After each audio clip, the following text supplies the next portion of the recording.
Sometimes life strips away everything you thought you had, leaving you with nothing but the ground beneath your feet. For Ray Whitaker, that ground was all he had left, after losing his wife and his job in the same terrible year. At 59, he moved back to his parents' old farmhouse with his angry teenage daughter who barely spoke to him. Ray just wanted to plant a garden, something simple to keep his hands busy and put food on their table, so he started digging into the hill behind.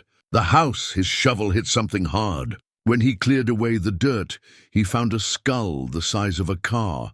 It was ancient, perfectly preserved, and unlike anything anyone had ever seen. Soon, reporters and scientists flooded his property. The whole town was talking, but Ray couldn't shake one troubling thought. Did his parents know this thing was buried here all along? Before we jump back in, tell us where you're tuning in from, and if this story touches you, make sure you're subscribed, because tomorrow I've saved something extra special for you. Ray Whitaker had been a different man just 18 months ago.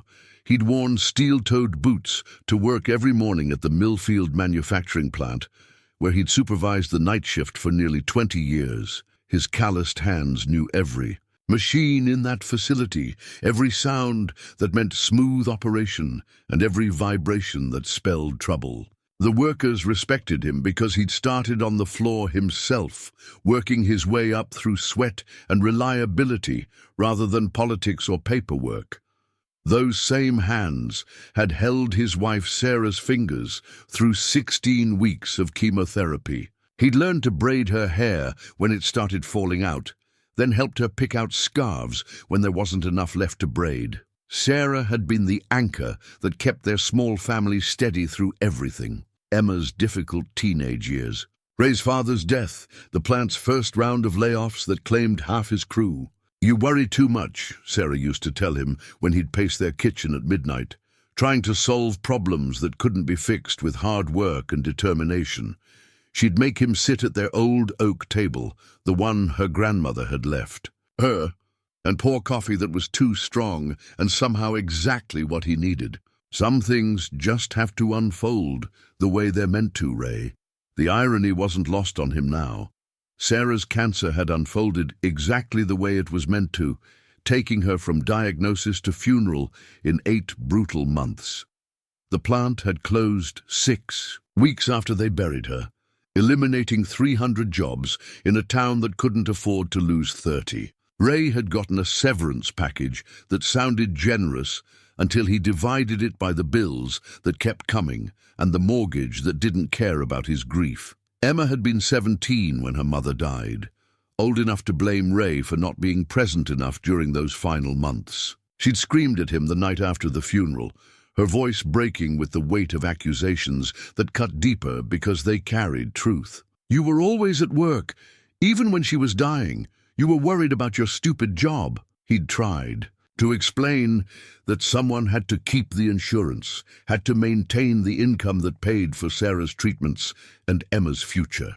But 17-year-old grief doesn't negotiate with practical concerns.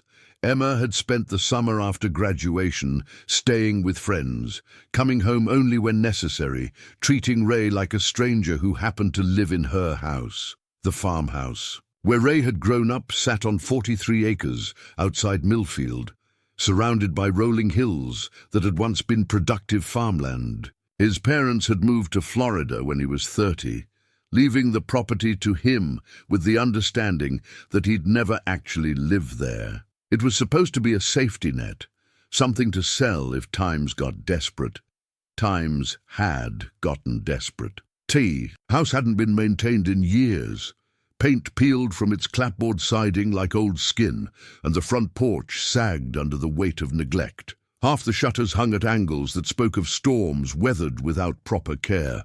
The barn where Ray had learned to milk cows and stack hay had lost most of its roof to a windstorm 3 years earlier. But the bones of the place were solid. His great-grandfather had built the house in 1924 with timber cut from his own land and stones pulled from his own fields. The foundation was limestone blocks, each one fitted with the patience of a man who expected his work to last for generations. The walls were thick enough to keep out winter wind and summer heat. It was the kind of house that could shelter a man and his daughter while they figured out what came next. Emma had protested the move with the fierce energy that only 18-year-olds can sustain. She'd wanted to stay in town, to find an apartment, with friends, and pretend her life hadn't imploded along with Ray's. But she couldn't afford an apartment without a job, and she couldn't find a job that paid enough for independence. So she'd come to the farmhouse with 2 suitcases and an attitude that could freeze water in July. "This place smells like old people," she'd announced on their first night, standing in the kitchen that still held the phantom scents of his mother's cooking. "That would be us," Ray had replied, trying for humor. "We're the old people now." Emma hadn't laughed. The kitchen was where Ray had found his father's work journal 3 days after they'd moved in. He'd been cleaning out the basement, sorting through boxes of belongings his parents had left behind when they'd fled to their retirement community. The journal was wrapped in an oiled cloth and tucked behind the water heater, as if it had been hidden rather than simply stored. His father, Harold Whitaker, had been a man of few words and fewer explanations. Ray remembered him as someone who worked hard, paid his bills, and kept his thoughts to himself. Harold had farmed the land until Ray was 12, then leased it to neighbors when commodity prices made small-scale agriculture impossible. After that, he'd worked construction in town while maintaining a large garden that fed the family through most of the year. The journal revealed a different side of Harold. Page after page contained detailed sketches of the hill behind the house. The same hill where Ray now stood with dirt under his fingernails and wonder in his chest. His father had drawn cross-sections showing underground chambers, measurements that seemed to track something moving beneath the surface, and notes written in a careful script that spoke of sleepless nights and careful observation. "Ground settles. Different near the big oak," one entry read. "Emma's grandmother always said the hill had its own moods." Emma's grandmother. Ray had never heard that phrase before. His mother's name was Dorothy, and she'd never mentioned anything about moods or settling ground. But the journal was filled with references to things Harold had apparently learned from someone else, someone who'd understood the land in ways that Ray was only beginning to grasp. The sketches showed the hill from angles Ray had never considered. His father had mapped it like an archaeologist, noting variations in vegetation, places where water ran differently after storms, subtle changes in the soil that most people would never notice. The measurements were precise, suggesting Harold had spent years studying whatever lay beneath that gentle slope. One sketch showed what looked like a skull in profile, massive and elongated, resting in a chamber 30 feet below the surface. Harold had drawn it with the careful attention of someone who'd seen it, not someone who'd imagined it. Next to the sketch, he'd written a single word: waiting. Ray had carried the journal upstairs and shown it to Emma, hoping it might spark some interest in their shared family history. She'd flipped through the pages with the polite attention she might give to a stranger's vacation photos. "Grandpa was weird," she'd concluded, handing the journal back. "Mom always said he kept to himself too much." But Ray had noticed her pause at the sketch of the skull. For just a moment, her fingers had traced the outline Harold had drawn, and something in her expression had shifted. It was the first time since her mother's death that Emma had looked genuinely curious about anything.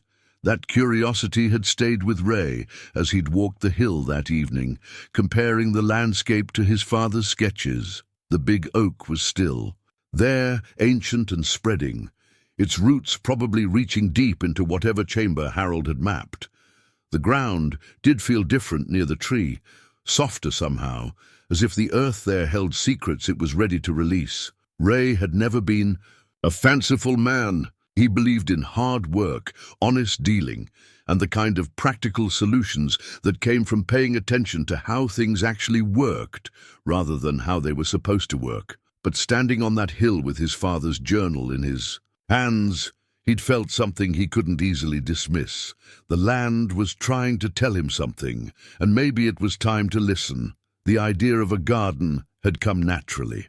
Sarah had always maintained a vegetable patch behind their house in town, and Ray had helped her with the heavy work, tilling soil, building raised beds, stringing supports for tomatoes and beans. It was honest work that produced something useful, and they needed both the food and the purpose. Emma had surprised him by agreeing to help. She'd emerged from the house that first morning wearing her mother's gardening gloves and carrying a determined expression that reminded Ray so strongly of Sarah that he'd had to turn away for a moment. "Where do you want to start?" she'd asked, and Ray had pointed toward the hill. The soil near the big oak was rich and dark, the kind of earth that promised to grow anything you planted in it. They'd worked in companionable silence for the first hour, Ray digging holes for fence posts, while Emma cleared rocks and roots from what would become their rows. The morning air carried the smell of spring and possibility, and for the first time since Sarah's funeral, Ray had felt something that might eventually become hope. That's when his shovel had struck something that shouldn't have been there. The sound was wrong. Not the solid thunk of hitting stone, but something hollow and brittle. Ray had scraped away more dirt, expecting to find an old pipe or maybe a piece of farm equipment his father had buried and forgotten. Instead, he'd uncovered bone, ancient yellowed bone that formed curves too large to belong to any animal he recognized. Emma had stopped working and come to look over his shoulder as Ray cleared more earth away, revealing what was unmistakably part of a massive skull. "Dad," Emma had whispered, her voice carrying the first note of excitement Ray had heard from her in months. "What is that?" Ray had looked at the bone, then at his father's journal lying open beside their tools, then at his daughter's face bright with curiosity and wonder. He'd realized that maybe Harold Whitaker hadn't been keeping secrets after all. Maybe he'd been leaving clues, waiting for the right moment when his son would be ready to understand what the family had always known about the hill and its buried treasure. "I don't know," Ray had told Emma, which was the truth. But for the first time in over a year, not knowing felt like the beginning of something rather than the end. Ray had intended to call the local sheriff, maybe the County Historical Society. He'd imagined a quiet conversation with people who understood. Small-town discretion. Folks who might know the proper channels for reporting unusual discoveries without turning his backyard into a circus. That plan lasted exactly as long as it took Emma to post a picture on social media. "Dad, look at this," she'd said, kneeling beside the partially excavated skull with her phone held high. The afternoon light caught the bone's surface, highlighting ridges and curves that seemed too deliberate to be natural. "This is incredible. People need to see this." Ray had opened his mouth to object, but the words died when he saw Emma's face. She was animated in a way he hadn't witnessed since before. Sarah got sick. Her eyes sparkled with genuine excitement, and she was actually talking to him, really talking, not just exchanging the polite necessities they'd managed for months. "Maybe we should be careful about who we tell," he'd suggested, but Emma was already typing a caption. Within an hour, her post had dozens of comments. Within 3 hours, it had been shared hundreds of times. By evening, Ray's phone was ringing constantly with calls from numbers he didn't recognize. Local news stations wanted interviews. Amateur archaeologists offered theories. Someone claiming to represent a cable television show promised to make them famous.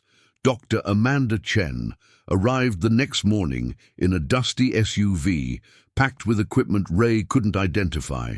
She was younger than he'd expected, maybe 40, with precise movements and the kind of intense focus that reminded him of Sarah during her teaching days. She'd driven up from the state university after seeing Emma's post shared in an academic forum.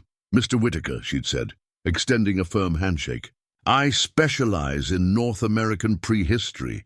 What you've found here could be extremely significant." Ray had led her to the excavation site, which had grown considerably since Emma's initial photo.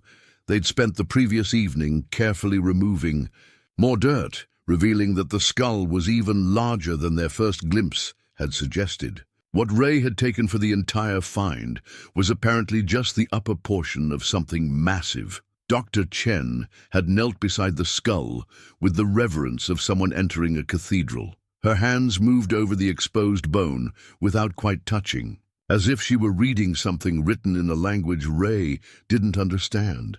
"This preservation is remarkable," she'd murmured. "The bone shows no signs of typical fossilization. It's almost like it was buried yesterday, but the structure suggests extreme age." She'd produced instruments from her equipment cases, brushes, so fine they looked like they belonged in an art studio, measuring devices that beeped softly as she worked, cameras that captured details invisible to Ray's eye. Every movement was deliberate, professional. "How old do you think it is?" Emma had asked, crouching beside Dr. Chen with the eagerness of a student who'd finally found a subject worth studying. "Preliminary assessment? Based on the stratigraphy and the bone density, I'd estimate at least 10,000 years. Possibly. Much older." Dr. Chen had looked up at Ray with an expression he couldn't quite read. "But there are anomalies that don't fit standard archaeological patterns." The anomalies became more apparent as they continued excavating. The skull wasn't just large. It was perfectly preserved in a way that defied explanation. Bone that old should have been mineralized, should have shown signs of the chemical processes that normally occurred during centuries of burial. This bone looked organic, almost fresh. More troubling were the symbols. As Dr. Chen carefully cleaned the skull's surface, intricate carvings became visible along the temporal ridge. They weren't random scratches or natural formations, but deliberate patterns that seemed to follow some kind of system. The symbols were unlike anything Ray had seen. Not quite hieroglyphics, not quite pictographs, but something that suggested intelligence and purpose. "These markings," Dr. Chen had said during their second day of excavation, "they don't correspond to any known North American indigenous writing systems. The style is completely unique." Ray had been photographing their progress when he'd noticed something that made his blood run cold. One section of the skull, where Dr. Chen had worked to expose a particularly complex symbol, had broken away during the cleaning process. The fragment was small, about the size of a silver dollar, but as Ray held it up to catch the afternoon light, he could have sworn the symbols on its surface seemed to shift. He'd blinked hard, attributing the illusion to fatigue and stress. But when he looked again, the symbols appeared different than they had moments before. Not dramatically different, but subtly altered, as if they were responding to being observed. "Dr. Chen," he'd called, but she was absorbed in measuring the skull's orbital cavities and didn't hear him. Ray had slipped the fragment into his pocket, telling himself he'd mention it later. But as the day progressed, the fragment seemed to warm against his leg, and twice he'd felt what could only be described as a pulse, slow, rhythmic, like a heartbeat made of stone. The media attention escalated faster than Ray could have imagined. By the third day, news vans lined his gravel driveway. Reporters knocked on his door at all hours, asking questions he couldn't answer about discoveries he didn't understand. Someone had leaked Dr. Chen's preliminary age estimates, and now every story referred to the find as the oldest human remains in North America, despite the fact that the skull clearly wasn't human. Emma thrived in the chaos. She'd appointed herself the unofficial spokesperson for their discovery, giving interviews with a confidence that both impressed and worried Ray. She knew how to work a camera, how to present their story in ways that captured attention without revealing everything they'd learned. "My dad always said this land had its own personality," she'd told a reporter from the regional newspaper. "Maybe we're just finally learning to listen to what it's been trying to tell us." Ray had never said anything like that, but he appreciated Emma's instinct for protecting their privacy while feeding the media's hunger for human interest. She was growing into the kind of young woman Sarah would have been proud of, smart, adaptable, capable of handling pressure with grace. The skull fragment in Ray's pocket grew warmer as the media attention intensified. On the evening of their fourth day of excavation, he'd been sitting on his front porch, trying to escape the constant phone calls when he'd pulled the fragment out to examine it more closely. In the fading daylight, the symbols weren't just shifting. They were glowing with a soft luminescence that seemed to pulse in rhythm with his heartbeat. Ray had dropped the fragment, watching it roll across the porch boards. The glow faded immediately, leaving him staring at what appeared to be an ordinary piece of ancient bone. He'd picked it up again, and the luminescence had returned, stronger this time. Inside the house, Emma was on the phone with someone from a documentary production company, negotiating terms for filming rights with the kind of business acumen Ray hadn't known she possessed. Dr. Chen was at her laptop, typing notes and comparing their findings to archaeological databases that Ray couldn't pronounce. Both women were so absorbed in their work that neither noticed Ray slip off the porch and walk toward the excavation site. The skull looked different in the darkness, larger somehow, more imposing. The symbols carved into its surface seemed deeper, more complex than they had appeared during daylight.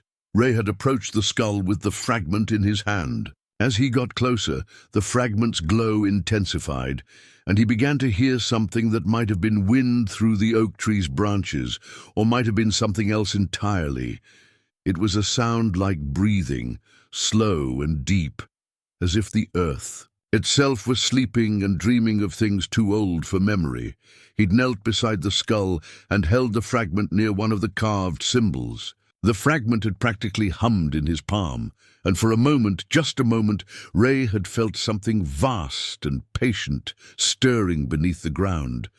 Not malevolent exactly, but aware, ancient beyond measure and utterly alien, yet somehow familiar. The sensation had lasted only seconds before footsteps on the gravel behind him broke the spell. Emma and Dr. Chen were approaching with flashlights, their voices carrying concern about Ray's sudden disappearance. Ray had slipped the fragment back into his pocket and stood, brushing dirt from his knees. But as he'd walked back toward the house with the two women, he'd realized that whatever lay buried in his hill was far more than an archaeological curiosity. It was something that had been waiting, and their excavation had begun to wake it up. The question that kept him awake that night wasn't what they'd found.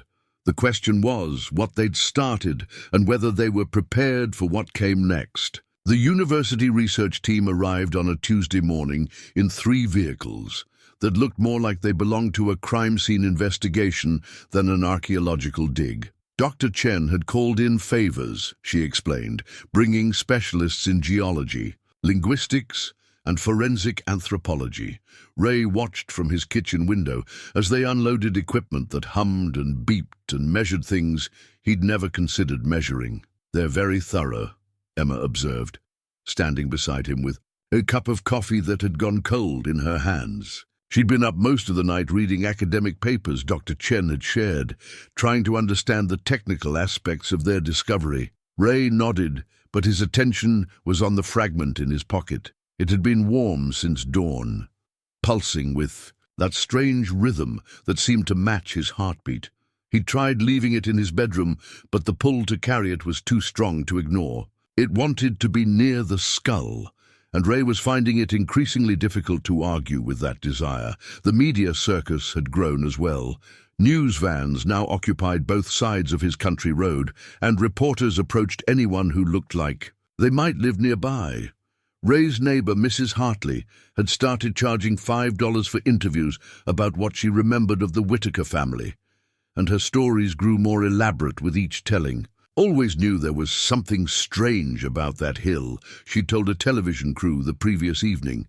"Harold used to walk up there at all hours, like he was checking on something. Never said what, though. Whitakers always kept their business to themselves."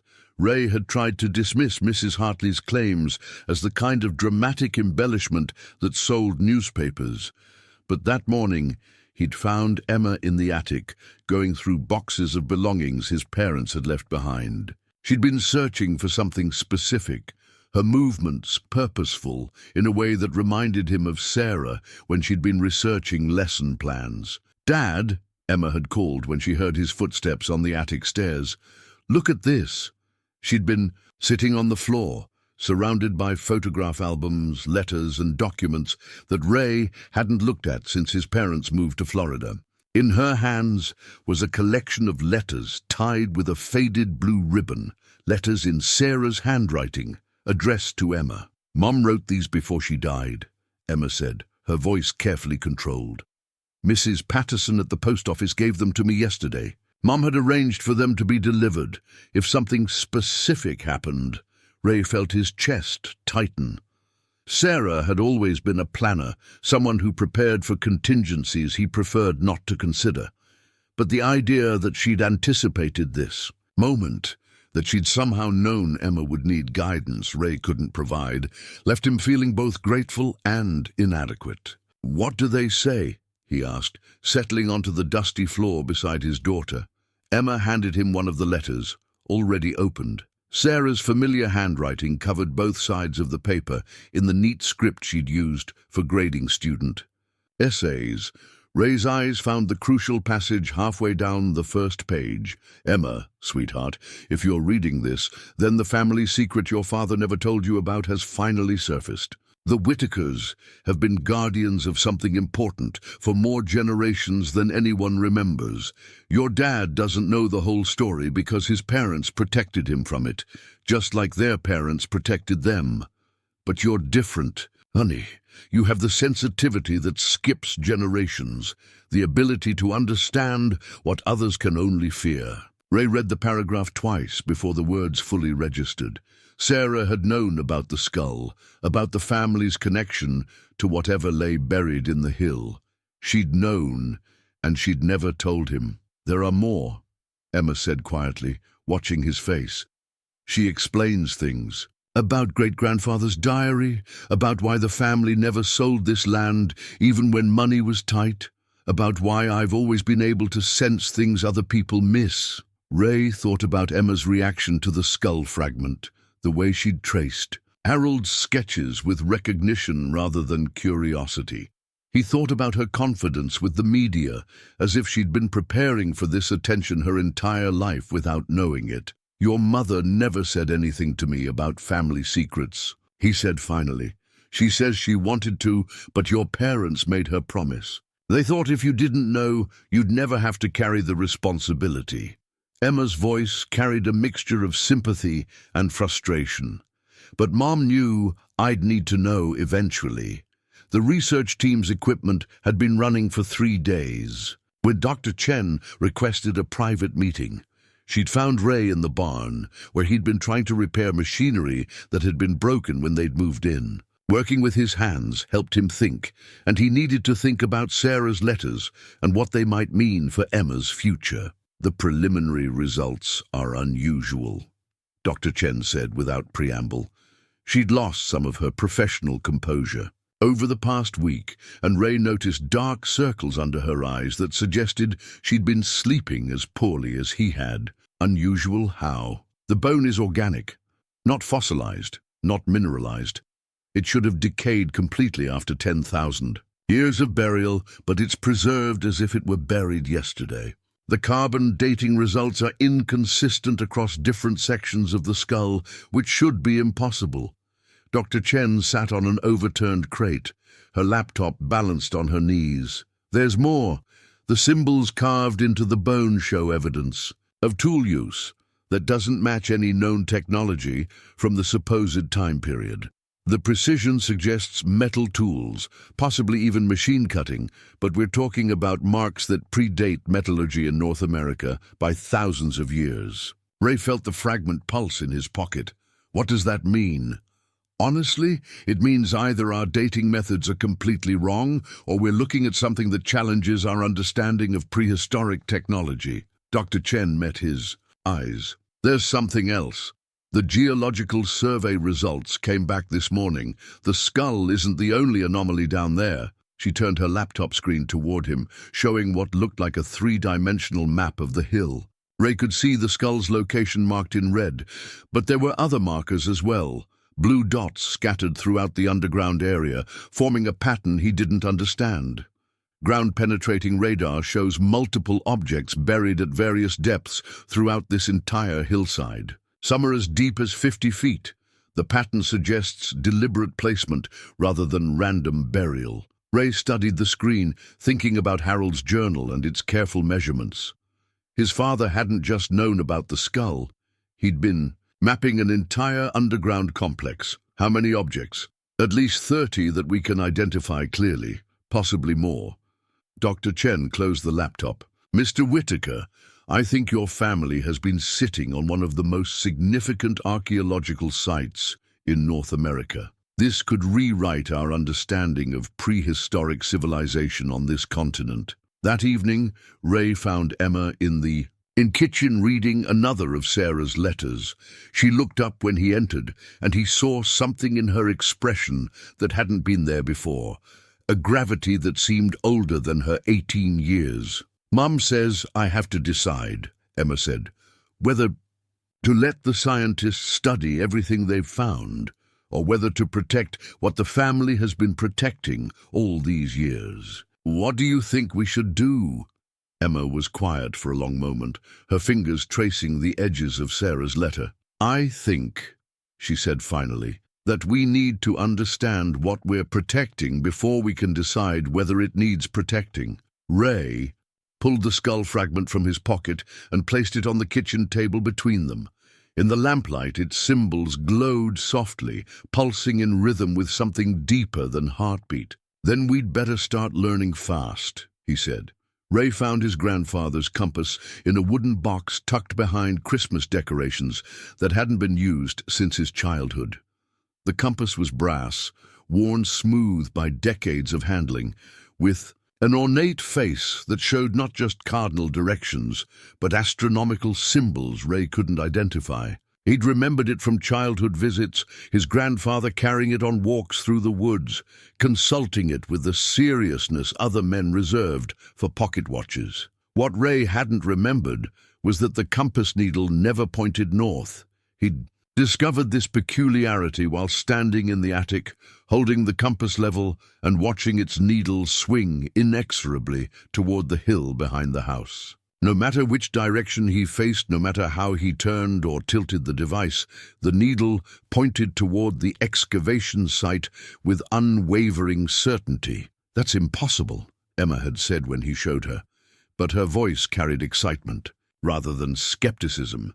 She'd taken the compass and walked through the house, testing its behavior in different rooms. The result was always the same. The needle pointed toward whatever lay buried beneath the big oak. The compass wasn't the only family artifact that had taken on new significance. Emma had spent 3 days researching their genealogy online, following leads from Sarah's letters and cross-referencing public records with the stories Mrs. Hartley had been telling reporters. What she'd discovered was a pattern of gaps, missing records, incomplete documentation, families that seemed to disappear from official documentation for years at a time. Look at this, Emma had said, spreading printouts across the kitchen table. Great-great-grandfather Samuel Whitaker bought this land in 1889, but there's no record of who he bought it from. The deed just says, previous owner deceased, no heirs. But the county records show 3 different families lived here before him, and all of them left suddenly. Ray studied the documents, recognizing his grandfather's careful handwriting in some of the margins. Someone in their family had been tracking this information for decades, adding notes and corrections to official records that told only part of the story. And look at this, Emma continued, pointing to a photograph she'd printed from a historical website. This is our hill in 1943, after that bad storm Mrs. Hartley mentioned. See how the tree line is different? The big oak is smaller, and there's a bare patch where something was recently disturbed. The photograph showed their property during what appeared to be a significant excavation effort. Ray could make out several men working with shovels near the oak tree, and what looked like wooden barriers or forms around a depression in the hillside. One of the men bore a strong resemblance to Harold as a young man. Dr. Chen's research team had been documenting similar anomalies. Their ground-penetrating radar had revealed that the entire hillside was honeycombed with chambers and passages, forming a complex that extended much deeper than anyone had anticipated. The skull they'd excavated appeared to be just the uppermost element of a much larger structure. "It's like an underground cathedral," Dr. Chen had explained during one of their evening briefings. "The skull is positioned at what would be the altar area, with passages extending in geometric patterns that suggest ritual or ceremonial purpose. But the electromagnetic readings around the site had grown increasingly erratic. Equipment malfunctioned without explanation. Cameras captured images that showed light sources that weren't visible to the naked eye, and several team members reported feeling disoriented when working near certain areas of the excavation. Ray's job search had become a secondary concern, as media attention made him unemployable in any conventional sense. Prospective employers either recognized his name from news coverage and worried about workplace disruption, or they assumed he was wealthy from the discovery and questioned his motivation for seeking work. The severance money from the plant was running low, and Emma's college fund had been depleted by Sarah's medical expenses. "We should be charging admission," Emma had joked, after watching a tour bus full of curiosity seekers park at the end of their driveway. But Ray knew she was also calculating costs, utilities, food, the basic expenses that didn't pause for archaeological discoveries or family mysteries. The skull fragment's behavior had become more pronounced as the excavation progressed. It now pulsed constantly in Ray's pocket, warm enough that he sometimes had to shift it to prevent discomfort. More troubling, it seemed to affect his dreams. Night after night, he found himself walking through vast underground chambers, following passages that led deeper into the earth than should have been possible. In these dreams, he wasn't alone. Other figures moved through the passages, tall, elongated beings that might have been human if humans could grow to 8 or 9 feet in height. They moved with purpose through spaces that seemed designed for their proportions, tending to machinery that hummed with the same rhythm as the skull fragment's pulse. Emma had started having similar dreams, though she described them differently. Where Ray saw chambers and passages, Emma perceived systems and connections, energy flowing through channels carved in stone, information transmitted through symbols that shifted and changed based on who was observing them. "It's like the whole hill is a computer," she'd told him after a particularly vivid dream, "but not a computer like we understand them, something that processes meaning instead of numbers." Ray had shared this observation with Dr. Chen, who'd grown increasingly frustrated with the scientific community's response to their preliminary findings. Several academic journals had rejected her initial papers, dismissing the discovery as either a hoax or the result of contaminated samples. The university was growing concerned about the resources being devoted to what some administrators viewed as a publicity stunt rather than serious research. "The evidence doesn't fit established paradigms," Dr. Chen had admitted during a private conversation. "Carbon dating that gives different results for the same specimen, tool marks that suggest technology that didn't exist when the artifact was supposedly created, electromagnetic properties that have no known explanation. Either we're dealing with the archaeological find of the century, or we're all losing our minds." The question of what to do with the discovery had become more urgent as outside pressure increased. The Smithsonian had sent representatives inquiring about acquiring the skull for their collection.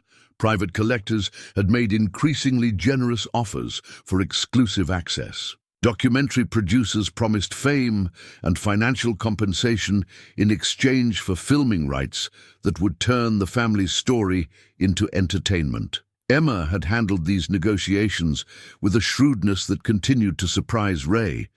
She'd managed to maintain their options while committing to nothing, using the interest itself as leverage to demand better terms from subsequent offers. But late at night, when the reporters had gone home and the research team had returned to their hotel, Ray and Emma would sit on the front porch and discuss what Sarah's letters had really been trying to tell them. The responsibility of guardianship wasn't just about protecting a secret. It was about understanding when that secret needed to be revealed, and to whom. The compass in Ray's hand pointed steadily toward the hill, its needle unwavering despite the chaos surrounding them. Whatever lay buried there had been waiting for decades, possibly centuries, for the right moment to emerge. Ray was beginning to suspect that moment had less to do with his garden project and more to do with Emma's presence, her sensitivity, as Sarah had called it, that skipped generations but always returned when it was needed most. The original property. Deed was written in ink that had faded to brown, but the words were still legible when Ray held the document up to the morning light streaming through the kitchen window. Emma had discovered it rolled inside a brass tube hidden behind loose boards in the basement wall, another of the family's carefully concealed secrets that were finally coming to light. Property purchased from the estate of the previous owner. Condition of sale being the preservation of existing structures and the continuation of established practices. Ray read aloud. The language was formal, typical of 19th century legal documents, but the specific clauses were unusual. The purchaser agrees to maintain the integrity of the southern hill and to pass knowledge of said responsibilities to subsequent generations. Emma had been researching the deed's origins for 2 days, cross-referencing the document number with county records and historical archives. What she'd found was a paper trail that seemed deliberately obscured, transfers of ownership that happened during years when the courthouse suffered convenient fires, sales that were recorded in ledgers that later went missing, families that appeared in census records 1 decade and vanished the next. It's like someone wanted to make sure this land stayed in the right hands, Emma said, spreading copies of related documents across the table. But they also wanted to make sure there was no official record of why it mattered. Dr. Chen had grown, increasingly frustrated with her scientific analysis of the skull. Every test produced results that challenged established archaeological principles. The bone showed characteristics of extreme age while maintaining properties that suggested recent biological activity. Carbon dating samples from different sections of the skull yielded dates that ranged from 8,000 to 15,000 years, which should have been impossible for a single specimen. The preservation makes no scientific sense, she'd explained to Ray during one of their evening discussions. Organic material this old should have been completely mineralized.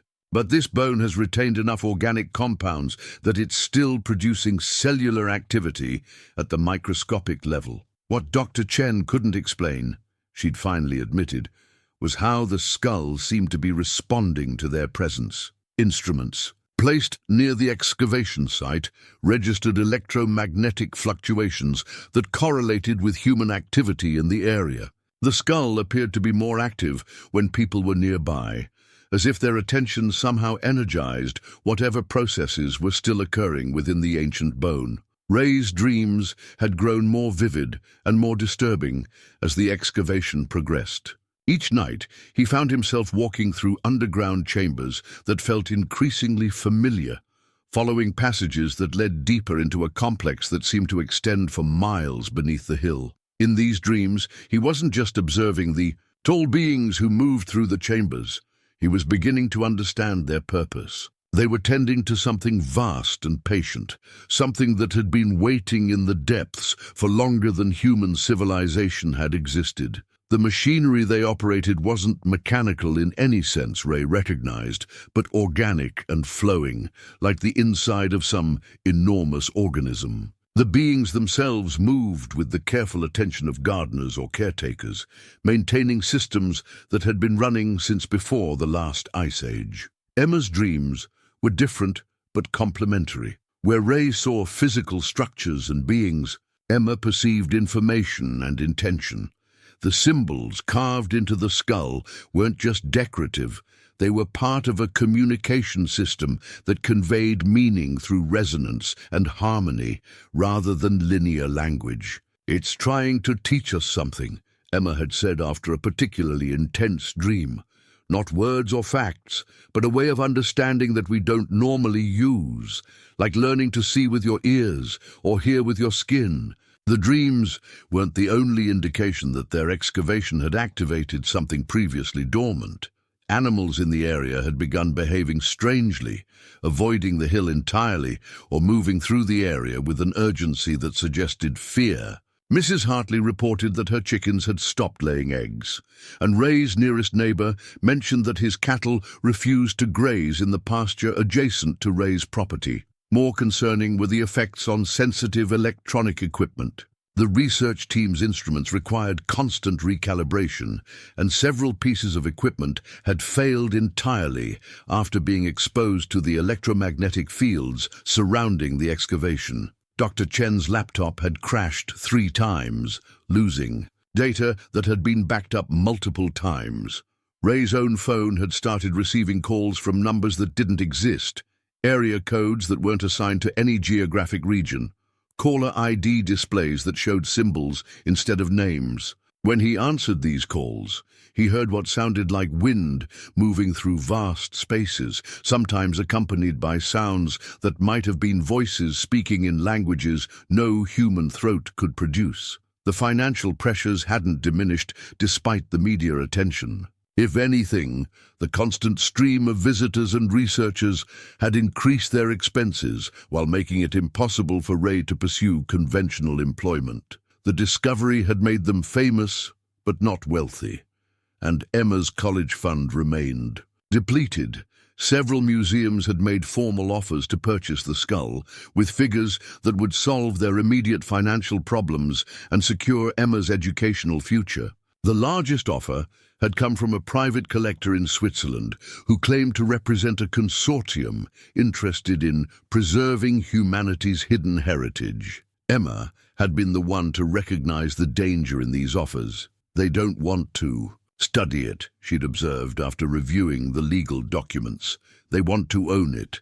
There's a difference." The Swiss collector's representatives had visited the property twice, professional men in expensive suits who asked technical questions about the skull's properties and took detailed measurements of the excavation site. They'd offered increasingly generous terms, including guaranteed anonymity and ongoing financial support for the family in exchange for exclusive access to the discovery. Ray had been tempted by their offers, but something in Emma's expression had stopped him from accepting.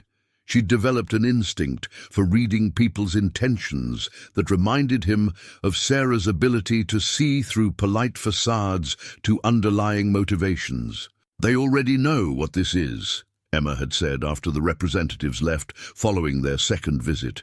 "They're not surprised by any of our findings.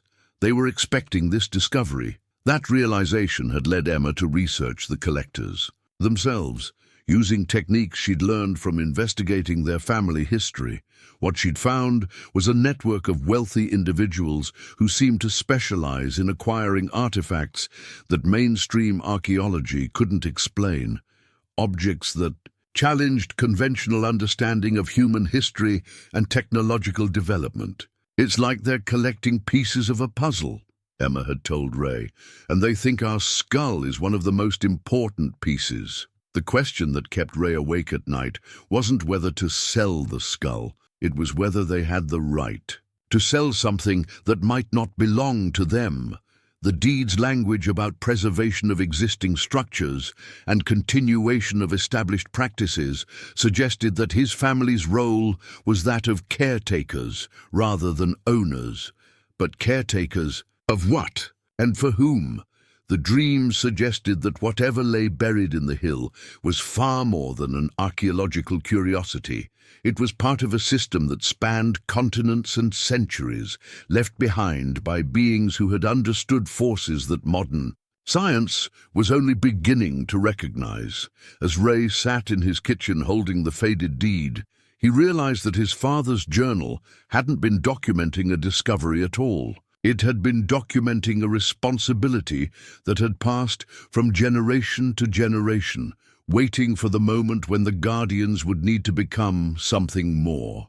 The stone tablet emerged from the earth like a secret the hill had been keeping. For millennia, Dr. Chen's excavation team had been carefully expanding their work around the skull when Emma's shovel struck something that rang like a bell. The sound had carried across the property with unusual clarity, causing everyone to stop their work and look toward the excavation site. What they uncovered was a rectangular slab of black stone, approximately 3 feet by 4 feet, covered in symbols that matched those carved into the skull but arranged in more complex patterns. The tablet appeared to be positioned deliberately beneath the skull, as if the massive bone structure had been placed as a marker or guardian over the stone's location.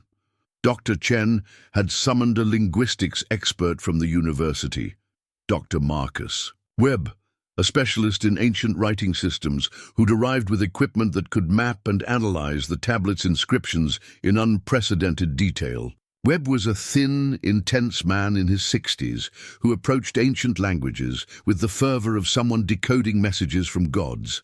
"These symbols are unlike anything in the archaeological record," Webb had announced after his first examination of the tablet. "The structure suggests linguistic sophistication that rivals modern communication systems, but the individual elements don't correspond to any known writing tradition. The symbols seem to shift depending on viewing angle and lighting conditions, a property that made traditional documentation nearly impossible.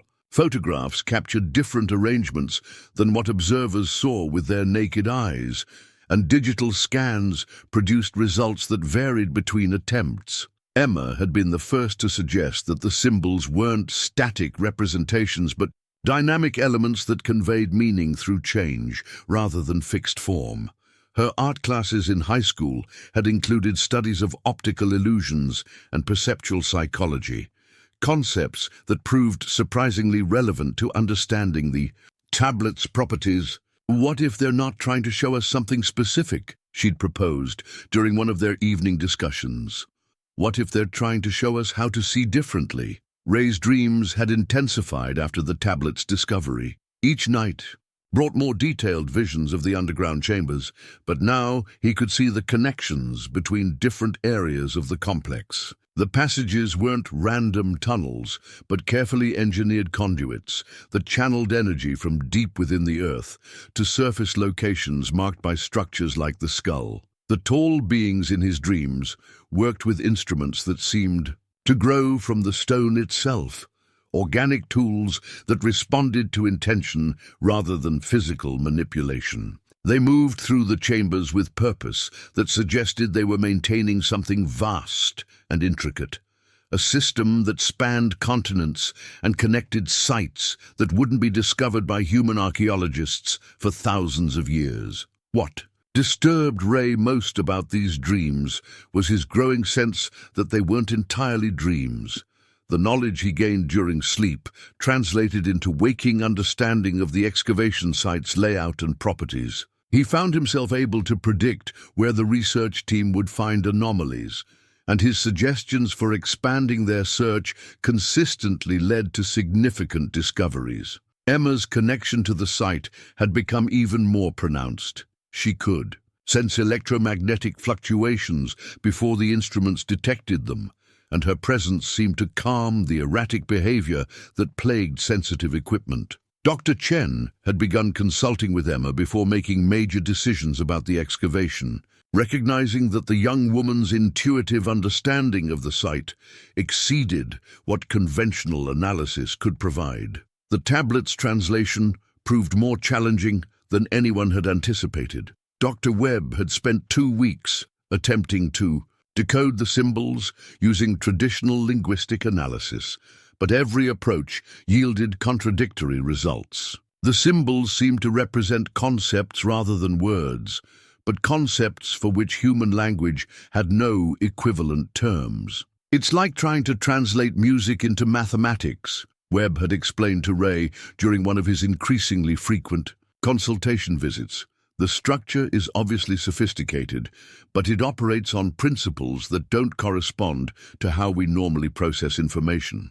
Ray's brother David had finally called from California, his voice tight with concern and something that sounded like fear. David had left Millfield 30 years earlier, shortly after their father's death, and had built a successful architecture firm in San Diego.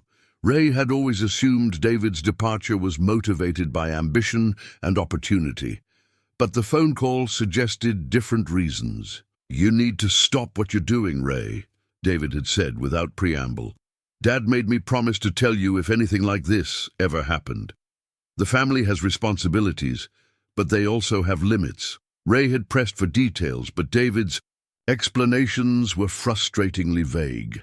Their father had shown David things before his death, documents, artifacts, and warnings about what could happen if the family's guardianship was compromised. David had agreed to carry these secrets only if Ray could live a normal life, free from the burden of knowledge that had consumed previous generations. "Emma's different," David had admitted during their second conversation. "Dad always said the sensitivity would return when it was needed. But Ray, what you're dealing with isn't just archaeology. It's something that's been waiting, and your excavation has started a process that might not be stoppable." The warning seemed prescient as strange phenomena escalated around the property. Time distortions had begun affecting the area near the excavation. Clocks ran slow. Shadows fell at angles that didn't match the sun's position, and visitors reported spending hours at the site when they'd intended to stay for minutes. Dr. Chen's research team had documented gravitational anomalies that defied explanation. Objects dropped near certain areas of the excavation, fell at different rates than predicted, and compass readings varied significantly within small geographic areas. The electronic equipment failures had progressed from occasional malfunctions to systematic breakdowns that suggested the presence of forces that conventional science couldn't measure. Emma had begun translating portions of the tablet through methods that bypassed traditional linguistic analysis. Rather than trying to decode individual symbols, she'd learned to perceive the tablet as a whole, allowing the arrangements to convey meaning directly to her consciousness without the intermediate step of language. "It's not a record of what happened," she'd explained to Ray after her first successful translation attempt. "It's a warning about what could happen again. The civilization that created these markers destroyed itself by pursuing knowledge they weren't ready to control." The warnings described a catastrophic event that had resulted from attempts to harness forces that connected consciousness directly to the fundamental structures of reality. The civilization had achieved technological capabilities that seemed impossible by modern standards, but their achievements had ultimately led to their extinction when they tried to transcend the limitations of physical existence. "They became something else," Emma had said, her voice carrying the weight of knowledge that felt too large for her 18-year-old mind to contain. But the transformation wasn't evolution, it was dissolution. They stopped being individuals and became part of something vast and empty that could think but couldn't feel. Ray had realized that the skull wasn't just a marker or monument, it was a remnant of what the civilization had become, a fragment of collective consciousness that had been waiting for beings capable of understanding its warnings. The excavation hadn't just uncovered an artifact. It had awakened something that had been dormant for millennia, something that recognized Emma's sensitivity as an opportunity to finally deliver its message. The question was whether that message was meant to prevent humanity from repeating ancient mistakes, or whether it was the first step in a transformation that would make those mistakes irrelevant. The government agents arrived on a Thursday morning in unmarked vehicles that looked deceptively ordinary until Ray noticed the specialized equipment visible through their tinted windows. Agent Patricia Morrison wore a dark suit that suggested federal authority, while her partner, Agent James Fletcher, carried a briefcase that seemed too heavy for documents alone. They'd requested a private meeting, away from the media attention. "And Dr. Chen's research team, Mr. Whitaker," Agent Morrison began, settling into Ray's kitchen chair with the careful posture of someone accustomed to difficult conversations. We need to discuss your family's discovery and its implications for national security. Ray felt the skull fragment pulse in his pocket, a rhythm that had become as familiar as his own heartbeat, but now seemed urgent, almost warning. Emma sat beside him, her expression carefully neutral, but Ray could see the tension in her shoulders. Agent Fletcher opened his briefcase and withdrew a folder thick with documents that looked decades old. The pages were yellowed with age, marked with classification stamps that had faded but remained legible. These files were sealed in 1947, Fletcher said, spreading the documents across Ray's kitchen table. They contain information about your property that your family has a right to.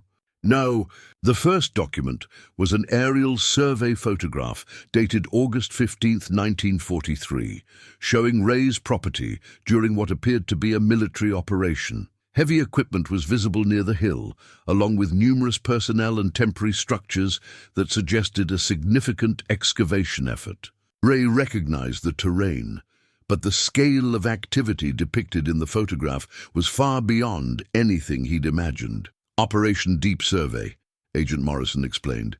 The U.S. Army Corps of Engineers conducted an extensive investigation of this site after unusual electromagnetic readings were detected during routine aerial reconnaissance. What they found changed our understanding of certain aspects of American prehistory. The second document was a technical report that described the discovery of multiple anomalous structures beneath Ray's Hill.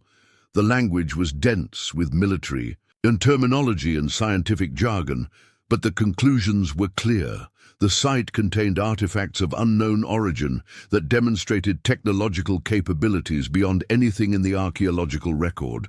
The skull you've excavated, Fletcher continued, is one of 12 marker structures that have been identified at various locations across North America. Each site displays similar electromagnetic properties and contains inscriptions in the same unknown writing system. Ray studied the documents, trying to process information that recontextualized everything he'd learned about his family's history. You're saying the government has known about this for 70 years? The government has been monitoring these sites since their discovery, Morrison confirmed. But monitoring isn't the same as understanding.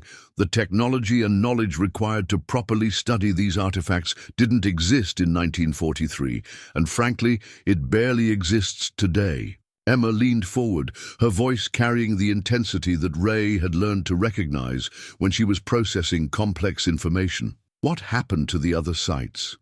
Fletcher's expression grew somber. That's classified, but I can tell you that attempts to relocate or extensively study several of the markers resulted in unexplained phenomena that posed significant risks to personnel and surrounding communities. The decision was made to leave the sites undisturbed and to establish covert monitoring protocols.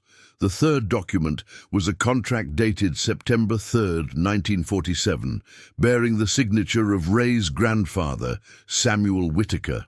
The agreement established Samuel as the official caretaker of the site, compensating the family for maintaining secrecy while allowing limited government observation of the property. The contract had been renewable every 25 years, with provisions for passing responsibility to subsequent generations. Your grandfather was recruited because he demonstrated an unusual aptitude for understanding the site's properties, Morrison explained. He could predict when the electromagnetic activity would intensify, and his presence seemed to have a stabilizing effect on the anomalous phenomena. Ray thought about the compass that always pointed toward the hill, about Harold's careful documentation of the site's behavior, about Emma's intuitive connection to the artifacts. The family's sensitivity to the site wasn't coincidental. It was the reason they'd been chosen as guardians. The contract expired when your father died, Fletcher said. We've been waiting to see if the next generation would inherit the necessary capabilities. Your daughter's response to the artifacts suggests that she has. Emma's voice was steady, but Ray could hear the underlying tension. What exactly are you asking us to do? Agent Morrison's expression became more serious. "We're asking you to consider entering into a new agreement that would provide you with information and resources while maintaining the protective secrecy that has kept this site stable for decades." The fourth document was a map showing the locations of all 12 marker sites across North America. Ray was startled to recognize several locations, places where unexplained phenomena had been reported, where ancient mysteries had attracted attention from researchers and conspiracy theorists. The sites formed a geometric pattern that suggested deliberate placement rather than random distribution. "The sites appear to be connected," Fletcher explained. "Activity at one location often correlates with changes at others. Your excavation has triggered increased electromagnetic readings at multiple sites, which is why we needed to make contact." Agent Morrison withdrew a tablet computer from her briefcase, its screen displaying real-time data streams from monitoring stations that Ray hadn't known existed. These readings show energy fluctuations at sites in Arizona, Colorado, and Michigan that began precisely when your excavation reached the skull. The sites are communicating with each other across thousands of miles. Ray studied the data, noting patterns that reminded him of the rhythm of the skull fragment's pulses. "What does this mean for Emma and me?" "It means," Morrison said carefully, "that your family's role is more important than we initially understood. The sites aren't just archaeological curiosities. They're components of a system that has been maintaining some kind of equilibrium for thousands of years. Your excavation may have initiated a process that we don't fully understand, but that appears to require active management." The revelation that struck Ray most forcefully was Dr. Chen's involvement.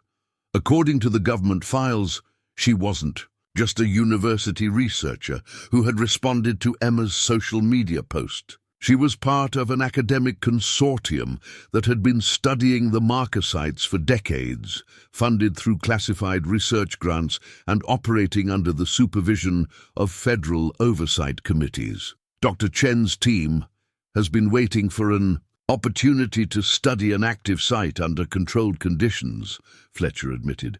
Your excavation provided that opportunity. Emma's reaction was swift and sharp. "You're saying she's been lying to us from the beginning?" "Not lying," Morrison corrected.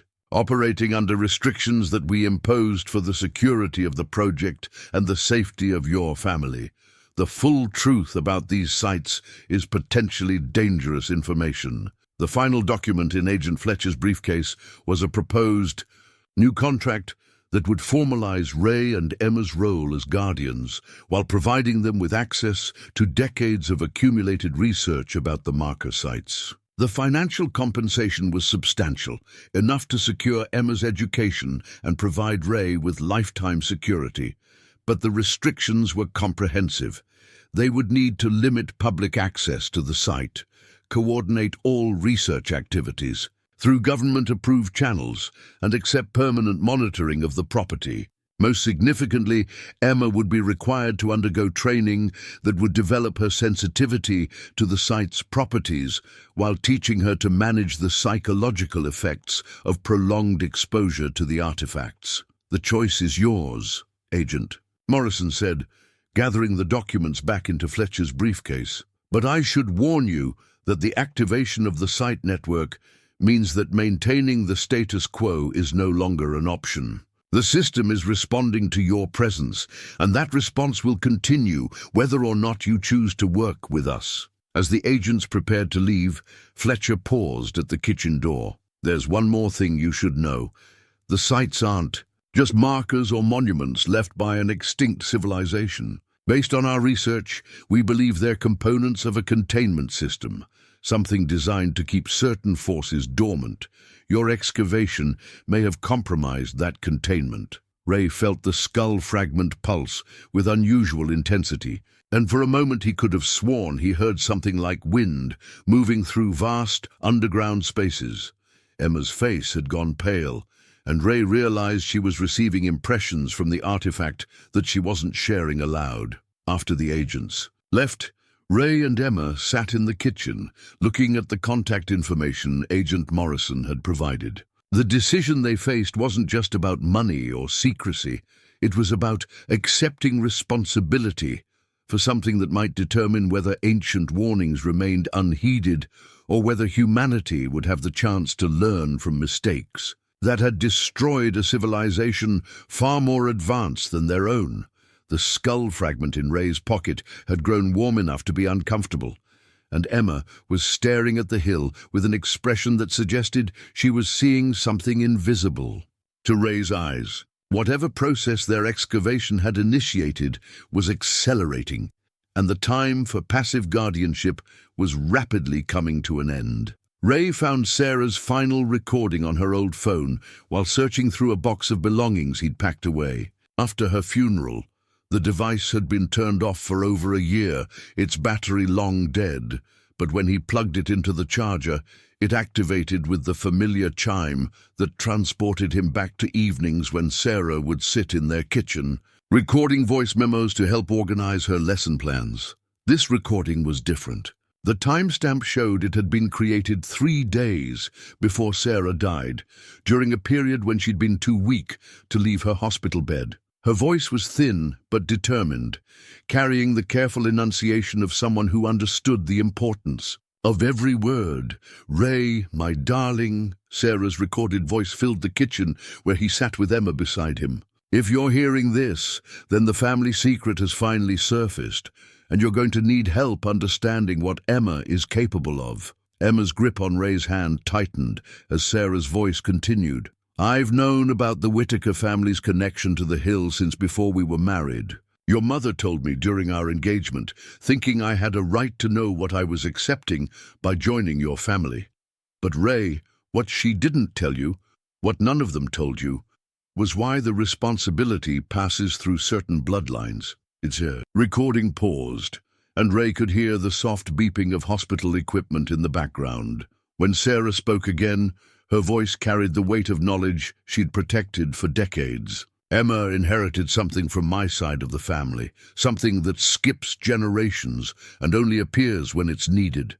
My grandmother had it, and her great-grandmother before that. We called it the sight, but it's more than just intuition or sensitivity. It's the ability to perceive connections that other people can't see, to understand systems that operate beyond normal human comprehension." Emma had gone completely still, her breathing shallow as she absorbed her mother's words. Ray realized that Sarah's careful protection of family secrets had extended far beyond the Whitakers' guardianship. She'd been hiding her own family's legacy. The people who built the markers chose families like ours to be guardians because we could understand what they were protecting the world from, Sarah continued. "Emma, honey, when you touch the artifacts, when you dream about the underground chambers, you're not just seeing the past, you're seeing warnings about the future." The recording's quality deteriorated slightly, as if Sarah had moved closer to the phone's microphone. The civilization that created the markers achieved something that humanity isn't ready for. They learned to merge individual consciousness with the fundamental forces that govern reality itself. But the process destroyed their ability to experience individual existence. They became part of something vast and eternal, but they lost everything that made them who they were. Ray thought about his dreams of the tall beings moving through underground chambers, their purposeful but emotionless maintenance of systems that had operated for millennia. Sarah was describing a transformation that was simultaneously evolution and extinction. "The markers aren't just warnings," Sarah's voice continued.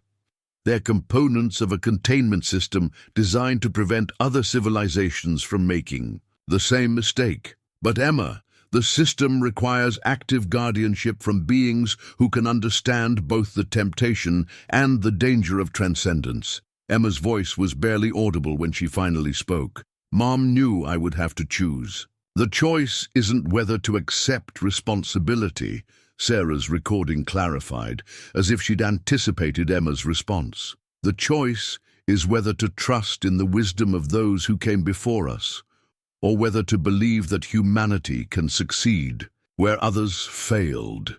The recording ended with a message that made Ray's chest tighten with recognition of Sarah's love and faith in their daughter.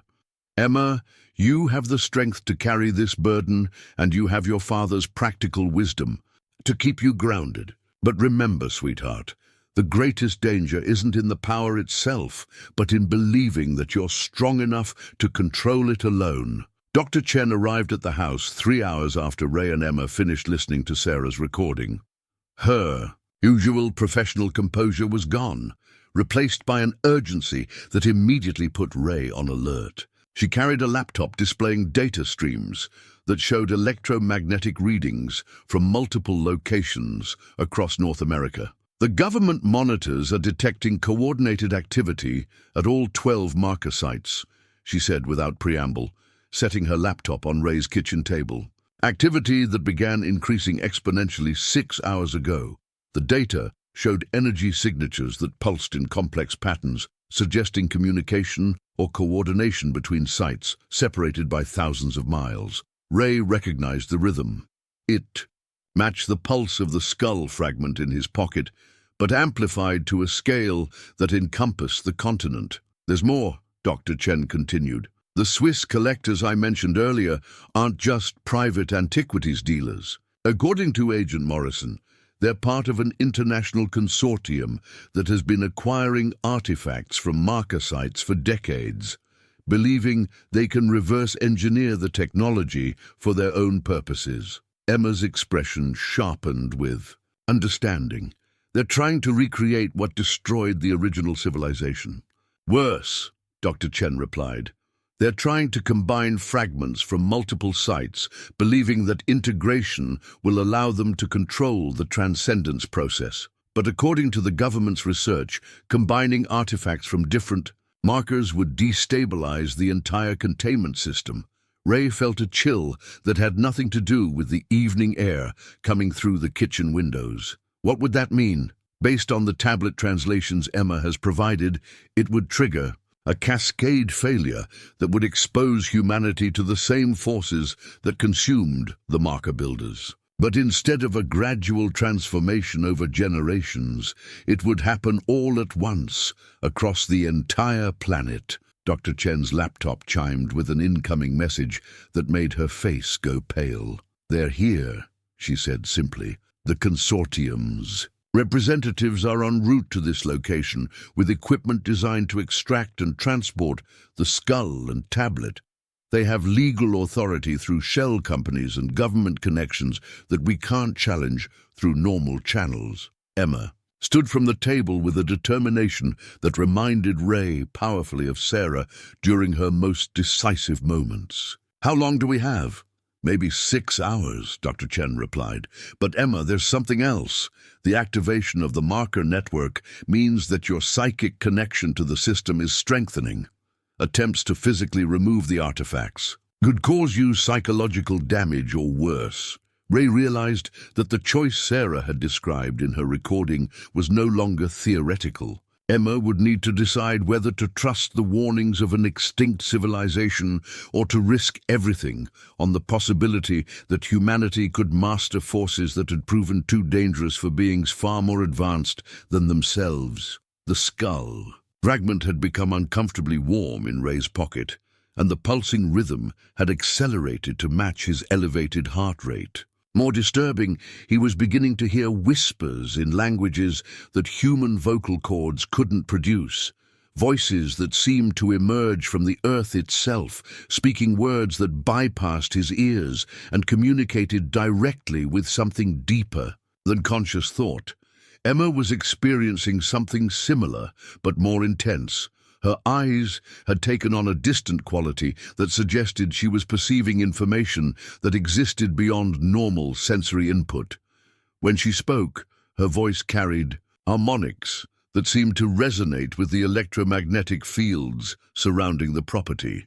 "They're not trying to warn us away from the power," Emma said, her words carrying knowledge that she shouldn't have possessed. "They're trying to teach us how to use it without losing ourselves in the process, but the lesson requires sacrifice." Dr. Chen's expression grew increasingly concerned as she monitored the data streams on her laptop. "Emma, you need to understand that prolonged exposure to the artifact's influence can result in permanent psychological changes. The government's research suggests that individuals with your sensitivity can lose the ability to distinguish between their own consciousness and the collective awareness that the artifacts represent." Ray found himself caught between his desire to protect Emma from forces beyond human understanding and his recognition that she might be the only person capable of preventing a catastrophe that would affect the entire planet. Sarah's recording had prepared him for this moment, but intellectual preparation was proving inadequate for the emotional reality of watching his daughter transform into something that was simultaneously more and less than human. The evening light, streaming through the kitchen windows, had taken on an unusual quality. Shadows fell at angles that didn't correspond to the sun's position, and colors seemed more vivid than Ray's eyes should have been able to perceive. The activation of the marker network was affecting the fundamental properties of space and time around their property, creating distortions that suggested reality itself was becoming malleable. Emma approached the window and looked toward the hill where their excavation had begun this journey. "Dad," she said, her voice carrying a strange calm that made Ray's heart race with fear and pride in equal measure. "I can see them coming, the people who want to take the artifacts, but I can also see what happens if they succeed." Ray joined her at the window, seeing only the familiar landscape of the hill and the big oak tree, where his grandfather's compass always pointed. But Emma was seeing something else, possible futures that branched from decisions that hadn't yet been made, outcomes that would determine whether humanity learned from ancient warnings or repeated ancient mistakes. "What do you see?" Ray asked, though he wasn't certain he wanted to know the answer. Emma's hand found his, her fingers warm despite the cool evening air. "I see why Mom made that recording," she said, "and I see why you're going to have to trust me to do something that will scare you more than anything you've ever imagined." Ray discovered his father's failsafe in the basement workshop, hidden behind a false wall that had concealed Harold's most carefully guarded secrets. The device looked deceptively simple, a wooden box containing what appeared to be old mining equipment. But Emma's reaction when she saw it made clear that its purpose was far more significant than its appearance suggested. "Grandpa built this to collapse the hill," Emma said, her voice carrying knowledge that seemed to flow directly from the artifact's influence. "If the family's guardianship was ever compromised, if someone tried to use the markers for their own purposes, he could trigger a cave-in that would bury everything too deep to recover."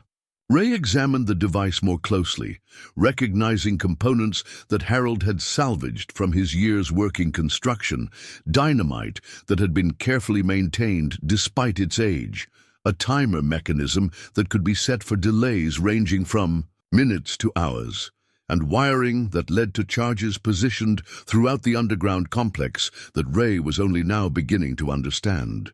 He mapped the entire system, Ray realized, looking at diagrams Harold had drawn showing the underground chambers and the structural points where explosive charges could cause maximum collapse. He knew exactly how to bring the whole thing down, if necessary.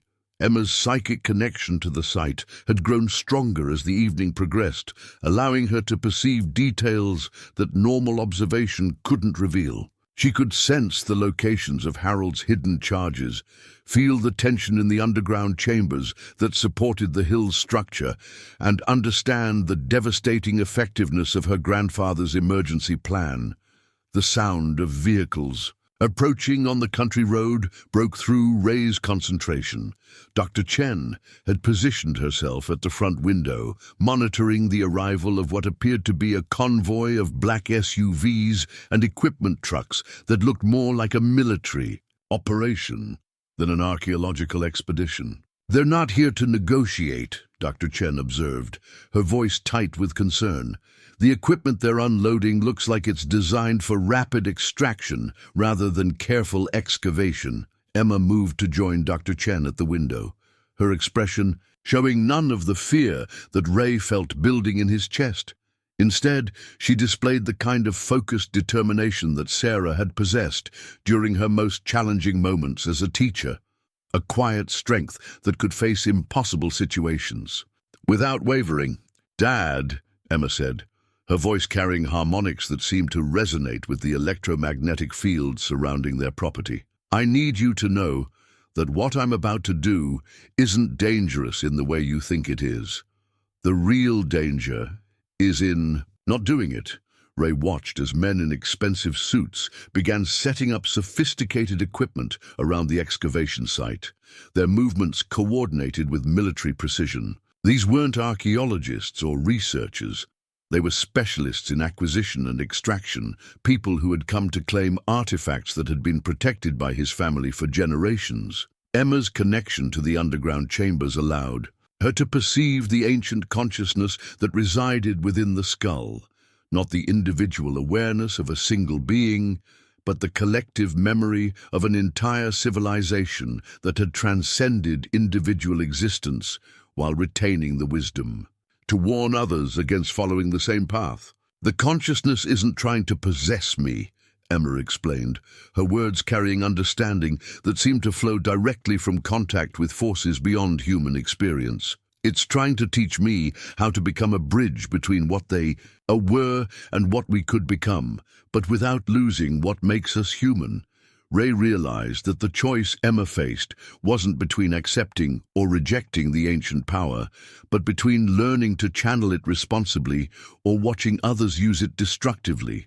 The consortium's representatives had come to steal artifacts they couldn't understand, to combine forces they couldn't control, to repeat mistakes that had destroyed a civilization far more advanced than modern humanity. Dr. Chen's laptop showed electromagnetic readings that indicated the marker network was responding to the consortium's presence with increasing agitation. The sites across North America were pulsing in patterns that suggested alarm or warning, as if the containment system was recognizing a threat to its stability. "Emma," Dr. Chen called urgently, "the readings are showing unprecedented activity. Whatever you're planning to do, it needs to happen soon. The network is destabilizing faster than our models predicted."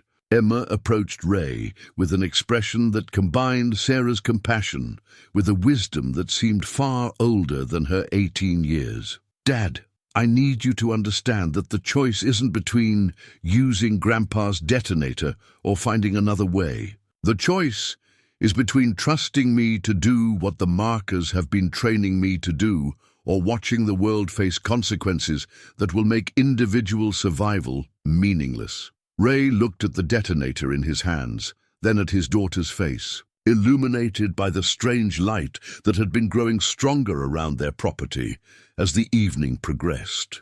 Outside, the consortium's teams were beginning their assault on the excavation site, bringing equipment that could extract the skull and tablet within hours. The skull fragment in Ray's pocket was pulsing so rapidly it felt like a second heartbeat.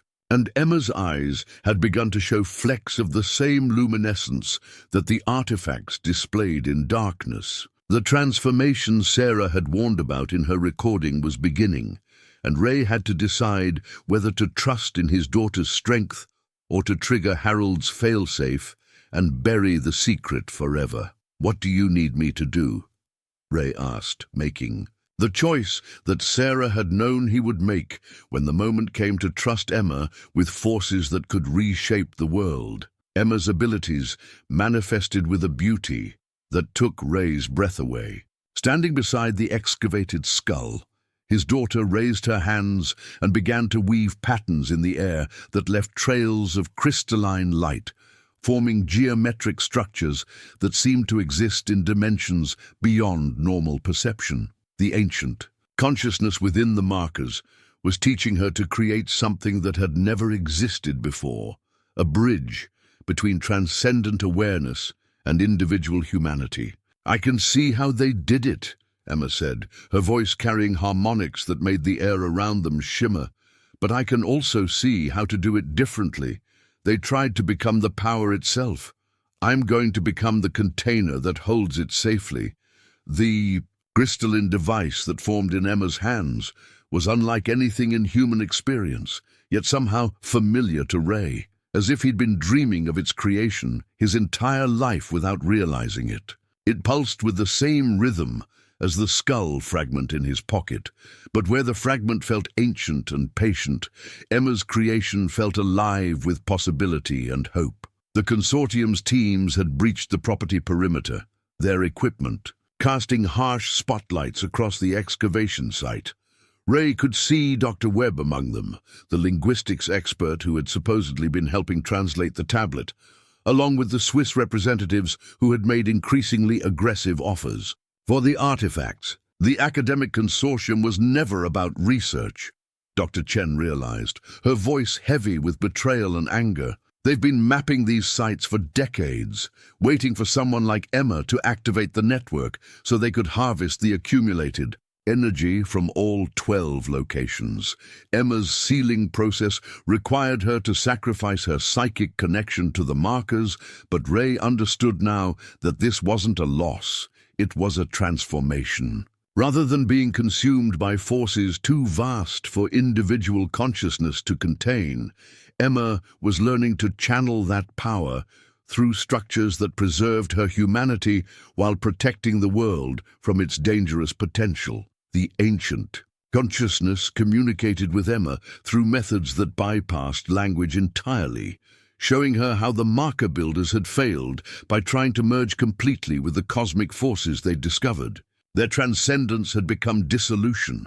Their unity had become emptiness. Their eternal awareness had become eternal loneliness. They want us to succeed where they failed, Emma explained, her hands continuing to weave patterns that created increasingly complex crystalline structures. But success means finding a way to touch the infinite without losing the finite, to expand consciousness without abandoning individuality. Ray positioned himself between Emma and the advancing consortium teams, understanding that his role was to protect her during the vulnerable moments when her consciousness was partially merged with forces that operated on cosmic scales. The detonator remained in his hands, but he realized that Harold's failsafe was meant to be a last resort against external threats, not a solution to the marker's inherent dangers.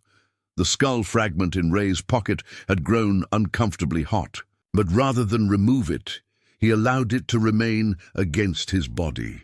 Emma needed the fragment's energy to complete the sealing process, and Ray's willingness to endure discomfort was his contribution to protecting humanity from forces that could reshape civilization in a matter of hours. Dr. Chen's equipment registered massive electromagnetic surges as Emma's crystalline device began to interact with the skull and tablet, creating resonance patterns that extended across the entire marker network. The sites in Arizona, Colorado, Michigan, and 8 other locations were responding to Emma's work, their ancient systems recognizing the creation of something they had been designed to make possible. The stolen fragments, Emma said urgently, her voice strained by the effort of maintaining her connection to cosmic forces while preserving her individual awareness. I can feel them being activated. The consortium is trying to combine pieces from multiple sites. Ray realized that Emma's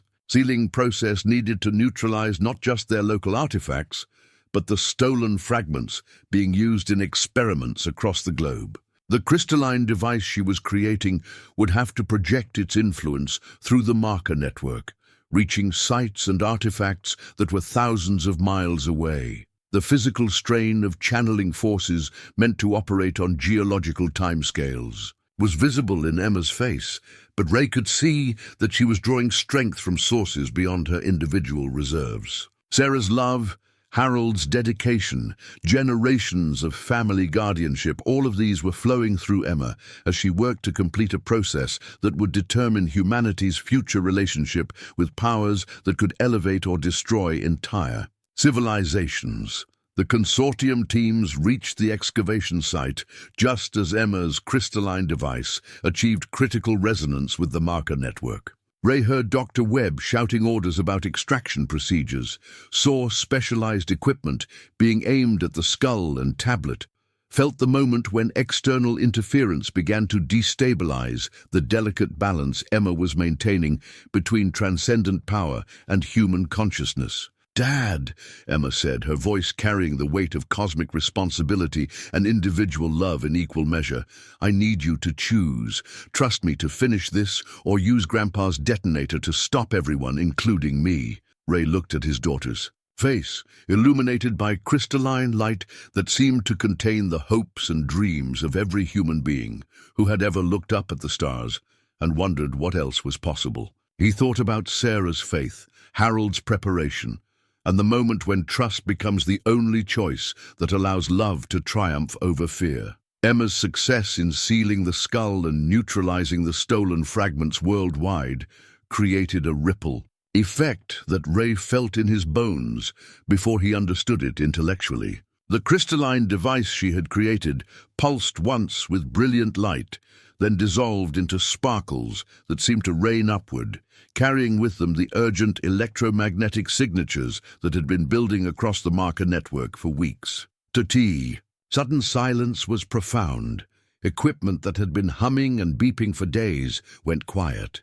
The skull, which had maintained a subtle luminescence since their first excavation, returned to the appearance of ordinary ancient bone. Even the fragment in Ray's pocket cooled to normal temperature, becoming nothing more than a piece of carved stone that might interest archaeologists, but would never again pulse with cosmic awareness. Dr. Webb and the consortium teams found themselves holding expensive equipment that no longer detected anything unusual about the site. Their electromagnetic scanners showed readings consistent with ordinary limestone and clay. The symbols on the tablet remained visible, but static no longer, shifting or glowing in response to observation. Within an hour, the international extraction operation had become an expensive exercise in hauling normal archaeological specimens. "The network is dormant," Dr. Chen confirmed, her voice mixing relief with scientific disappointment. "All 12 sites are showing baseline electromagnetic readings. Whatever Emma did, it's effectively neutralized the marker's active properties while preserving them as historical artifacts." The government's response was swift and bureaucratic. Agent Morrison arrived the following morning with documents that classified the entire site as a protected archaeological preserve, removing it from public access while ensuring that Ray and Emma retained residence rights. The consortium's legal challenges were quietly dismissed through channels that Ray didn't fully understand but didn't question. More importantly for their immediate future, Ray found employment as the site's official park ranger, a position that provided steady income while allowing him to remain on the land his family had protected for generations. The irony wasn't lost on him. After months of unemployment, he'd found work guarding the same secret his ancestors had maintained through a voluntary dedication. Emma had emerged from the sealing process fundamentally changed but recognizably herself. The psychic sensitivity that had allowed her to communicate with the markers remained, but transformed into something more manageable, an intuitive understanding of natural systems and human motivations that served her well in the aftermath of their extraordinary experience. She started documenting her experiences in a leather-bound journal that Ray had found among Harold's belongings, continuing a family tradition of recording encounters with forces that operated beyond normal human understanding. Her entries were detailed and thoughtful, intended for future generations who might need guidance if humanity ever again approached the threshold the marker builders had crossed. "I can still feel them sometimes," Emma wrote in one of her early entries, not as individual voices but as a presence that watches and hopes. "They're not gone. They're waiting to see if we can learn to touch the infinite without losing ourselves in it." The town of Millfield returned to its normal rhythms with surprising speed. The media attention faded as stories about electromagnetic Anomalies and ancient skulls were replaced by more conventional news cycles. Mrs. Hartley continued telling elaborate stories about the Whitaker family's mysteries, but her audience was now limited to occasional tourists rather than international news crews. Ray's relationship with Emma had been transformed by their shared experience. The distance that had grown between them after Sarah's death was replaced by a partnership built on mutual respect and common purpose. They worked together in maintaining the archaeological site, which involved more conventional groundskeeping than cosmic guardianship, but felt equally important. In the evenings, they would sit on the front porch and discuss Emma's plans for college. She had decided to study environmental science, drawn by her enhanced sensitivity to the interconnections between natural systems. Her experience with forces that operated on planetary scales had given her perspective on ecological relationships. The conventional education couldn't provide. Ray had finally moved his wedding ring from his left hand to his right, a symbolic acknowledgement that while his love for Sarah remained unchanged, his life had evolved beyond the grief that had defined his existence for too many months. The ring now represented continuity rather than loss, connection rather than separation. The garden they had originally planned behind the house was finally planted in a different location, but with the same vegetables Sarah had favored. Emma worked beside Ray in the evenings, their conversations ranging from practical matters like crop rotation to philosophical questions about humanity's relationship with forces beyond immediate understanding. The skull and tablet remained buried beneath the big oak, protected by soil and secrecy, but no longer active in ways that could threaten global stability. Occasionally, Ray would walk the hill with Harold's compass, which now pointed toward magnetic north, like any normal navigational instrument. The mystery was solved, the danger was contained, and the responsibility was fulfilled. On quiet nights, when Emma was studying and Ray was reading in his chair beside the window, he would sometimes sense something that might have been gratitude emanating from the hill, appreciation from ancient consciousness, for choices made with wisdom rather than ambition, for power respected rather than seized. Emma was preparing applications for environmental science programs, her essays discussing sustainable agriculture and ecological restoration, with insights that impressed admissions counselors without revealing their extraordinary origins. She would leave for college in the fall, but Ray knew she would return. The land had claimed her not as a prisoner, but as a willing partner in protecting secrets that were too important to abandon. The final entry in Emma's Guardian journal captured the essence of what they had accomplished.